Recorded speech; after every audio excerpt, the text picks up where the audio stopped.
Hello po sa inyong lahat mga ka-crypto. Ako po si Pinoy Crypto Trader at sa video na ito ay atin pong pag-uusapan ang tungkol dito kay Shiba Inu kung saan ay meron pong isang analyst ang nakapagsabi na maganda na raw pong bumili ngayon dito kay Shiba Inu sapagkat ito na raw po ay naglalaro sa presyong buy zone.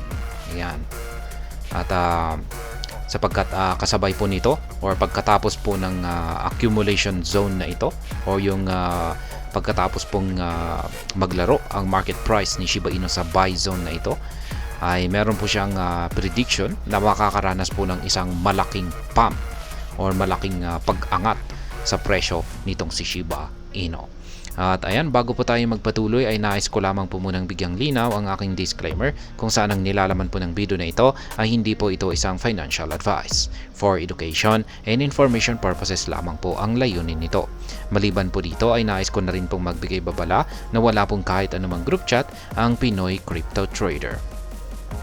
Yan, crypto analyst Shib Knight reveals a critical level at which he plans to buy Shiba Inu, anticipating the ongoing accumulation to conclude with a massive pump.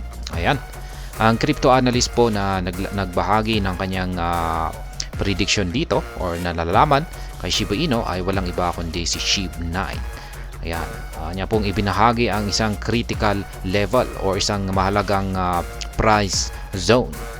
Ayan, kung saan ay dito po siya plano po niya rito ay bumili or makapag-accumulate ng maraming Shiba Inu tokens. Sapagkat inaasahan po niya na ito po ay pagkatapos po ng accumulation period na ito ay mauuwi po itong si Shiba Inu sa isang matinding pagsabog. Ayan, as a result, Shiba Inu faced a retracement with Shib Knight disclosing that he would leverage the buying opportunity from this correction to procure more tokens.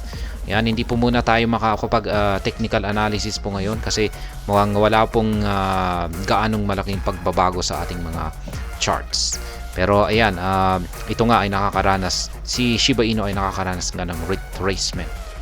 Ayan, at ayon po ay Shib Knight ay iti-take advantage daw po niya ito bilang isang buying opportunity. Ayan, sapagkat isa daw po itong correction kung saan ay nagbibigay po ng pagkakataon or opportunity itong Shiba Inu para makabili po tayo ng maraming Shiba Inu tokens bago ito makaranas ng isang malaking pump. At the time of his disclosure, Shib traded at 40 digits 2637, firmly above the pivotal 40 digits 25 level and looking to defend the support at 40 digits 26. Kaya yan po, check na lamang po natin yung latest na kasalukuyang presyo ni Shiba Inu ngayon. Ayan, mas bumagsak pa po siya.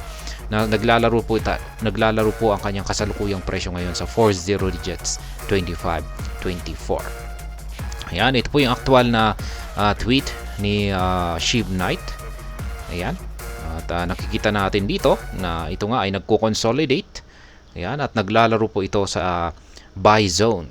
Ayan, or accumulation period. Kaya sabi niya rin, buying more Shib at these levels. Accumulation will end up with a massive pump. Kaya yan po muli. Dahil dito ay yan, bili lamang daw po siya ng bili sa mga price levels na ito ng kanyang Shiba Inu tokens. At ayon po sa kanya ay kung pag natapos na yung accumulation period na ito ay masusundan po ito ng isang massive pump or malaking pag-angat sa presyo ni Shiba Inu.